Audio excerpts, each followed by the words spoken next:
I know what you're thinking already. A 21-year-old claiming she has built wealth by selling her body? You've probably judged me before even listening to my story. But trust me, if you were in my shoes, you'd understand why I say I have no regrets. My name is Adeyeze, though most people call me Ada. I grew up in a small compound in Surulere, Lagos. My family was neither rich nor poor. We were just there, struggling to survive like everyone else. I was that girl people looked at and said, "She's beautiful, but beauty doesn't feed anyone." And they were right, until I decided to change that. At 19, while most of my mates were hustling through school, depending on pocket money, or working menial jobs, I was already touching money some grown men only dream about. Today, at 21, I sit on wealth worth over 150 million naira. I don't say this to brag, I say it to shock you, because my story will do more than shock. It will force you to question everything you thought you knew about survival, ambition, and morality. I didn't stumble into money by accident. No sugar daddy gifted me a house. No politician wired me overnight millions. I made a choice. A bold, risky, and controversial choice. And yes, it involved my body. Before you jump to conclusions, let me take you into my world.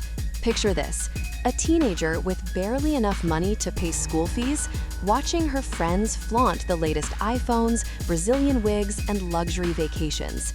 Now imagine that same girl deciding she would never be left behind again. That was me. I wanted more. No, scratch that. I demanded more from life. The first time I touched serious money, it felt unreal. My bank app showed 6 zeros, and I just stared at the screen, my hands shaking, my heart racing. Was I scared? Yes. Was I excited? Even more. In that moment, I promised myself one thing. I would never go back to being broke. Since then, my life has changed completely. Private trips to Dubai, designer bags that cost more than some people's rent for a year, champagne nights in Victoria Island lounges, a car parked outside with my name on the papers, all before the age of 21. And yet, every blessing has its price. People whisper, some admire, others condemn. My friends ask questions they don't really want the answers to. My family suspect things they can't prove. And strangers? Oh, strangers love to gossip. But here's the thing, I don't regret my choices, not one bit. Because every time I step into a luxury store and swipe my card without checking the balance, I know I made the right decision for myself. Now, before I tell you how exactly I sold my body to make this fortune, I want to ask you something. If you were in my position, young, broke, desperate, but with an opportunity to change your life forever, would you take it? Or would you play safe and remain broke?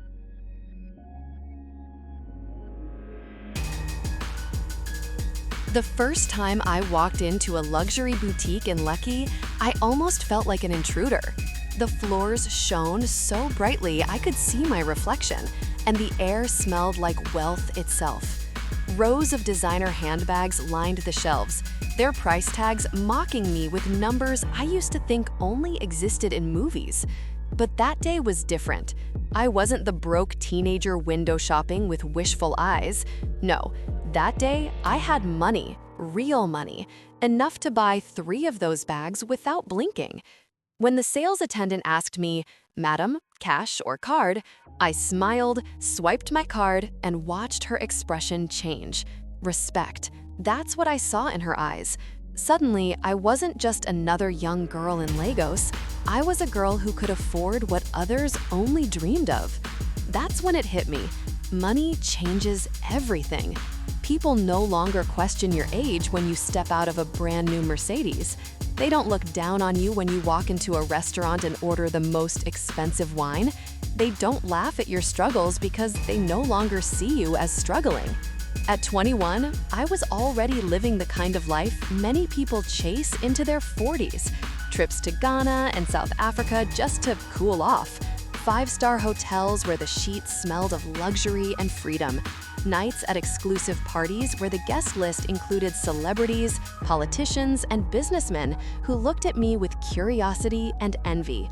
Did I feel guilty? Sometimes, but the guilt never lasted longer than the thrill of swiping my card or hearing my bank balance grow. I told myself, this is what I deserve. This is the life I was meant to live. And honestly, I believed it. But here's the thing no one tells you about living fast. It's addictive. Once you taste that kind of life, there's no going back. Suddenly, the simple things don't excite you anymore. A regular taxi feels like punishment when you've been chauffeured around in a tinted SUV. Street food doesn't taste the same when you've had fine dining prepared by world-class chefs. Poverty becomes a nightmare you never want to revisit. Of course, the whispers continued. She's too young. How is she affording this? Some said I was a runs girl. Others swore I had a married politician sponsoring me. My neighbors gave me side eyes. Even my relatives dropped subtle comments at family gatherings. But none of them knew the truth. And I wasn't about to explain myself either. Because here's my reality. I did sell my body, yes, but not in the way you're thinking, not in the way they assume. And that's why I don't regret a thing. Now, let me leave you with this. If wealth, comfort, and freedom came with a price tag attached to your body, would you pay it?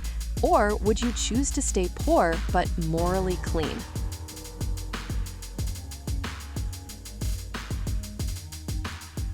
Money is sweet until you realize it doesn't buy peace. On the outside, I looked like I had everything. A luxury apartment in Lekki Phase 1, a car parked outside, my wardrobe filled with designer brands. But what people didn't see was the emptiness that came with it. At night, after the parties ended and the music stopped, I would lie on my king-sized bed staring at the ceiling, wondering if I had traded more than just my body. I had traded innocence, friendships, even trust. Everyone wanted to be around me, but no one really wanted to know me. Friends changed. Old ones drifted away because they couldn't relate anymore. New ones came running, but their eyes betrayed them. They weren't looking at me, they were looking at what I represented: money, access, luxury. I became a magnet, but for all the wrong reasons. Family wasn't much better. My mother would smile at me during visits, thanking God for my success, but I could see the questions in her eyes. My father avoided direct conversations with me. My siblings enjoyed the gifts I showered them with, but sometimes I caught them whispering behind my back. They didn't understand me, and maybe they didn't want to. Then came the men. Ugh, the men. They stared, they followed, they whispered. Some came with offers, expensive gifts, trips abroad, promises of more money. But I laughed at them. What could they possibly give me that I didn't already have? I didn't need a man to sponsor my life. I was already sponsoring myself. Yet the rumors never stopped. Online, people tagged me in gossip blogs. In my neighborhood, women warned their daughters not to end up like me. Even in church, I could feel the judgmental eyes scanning me, as though my soul was already condemned. But here's the twist. Those same people who judged me were the first to stretch out their hands when they needed help. Suddenly, the girl they mocked became the one they called when rent was due, when school fees were unpaid, when hospital bills piled up. And you know what? I paid, every time, because money talks louder than judgment. But deep down, I wondered, was this really the price of wealth? To be admired and envied on the outside, but doubted and misunderstood on the inside? To be young and rich, yet constantly alone? I reminded myself of my promise, never to go back to being broke. Loneliness was painful, but poverty was worse. And between the two, I knew which one I could survive. So I kept going. I kept building. I kept selling my body in my own way, and the money kept flowing. Here's my question for you. Would you rather be poor and loved or rich and misunderstood? Which pain would you choose?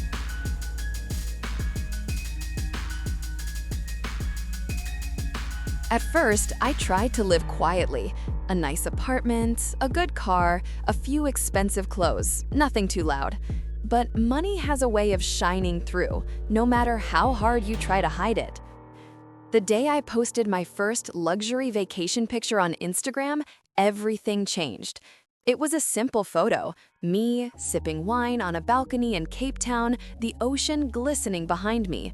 I thought it was harmless, but the comments that followed, explosive.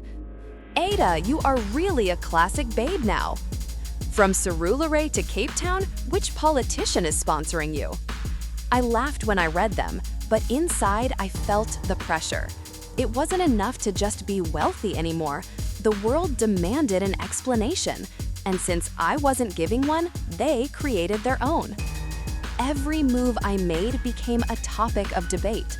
When I bought my Benz, people said a senator must have dashed me. When I wore a 2 million naira gown to a wedding, they swore I was sleeping with a married man. When I moved my parents into a bigger house, neighbors whispered that dirty money was behind it. But you know what? I didn't care. For once in my life, I wasn't invisible. The spotlight was on me, and I wasn't going to dim it for anyone. I started posting more. My vacations, my shopping sprees, my nights out at high-end restaurants. Every picture was a statement. I made it. I'm living the life. The likes poured in. Followers grew by the thousands. Suddenly, brands wanted to collaborate. Strangers wanted to be my friends. I had become a walking headline. Of course, not everyone was clapping. The envy was real. Some of my old classmates slid into my DMs pretending to congratulate me, but their tone dripped with bitterness. Others outright called me names: runs girl, gold digger. Some even warned me that karma would catch up. But here's the truth no one understood. I wasn't selling myself the way they thought. My body was a product, yes, but not for the reasons they imagined. And that secret was mine to keep. At least for now. The hate, the gossip, the envy, it only fueled me. The more they talked, the louder I flaunted. I told myself, if they're going to accuse you anyway, you might as well give them something to choke on. So I gave them a show. Now let me ask you, if the world already believes the worst about you, would you spend your life proving them wrong? Or would you enjoy the benefits and let them choke on their assumptions?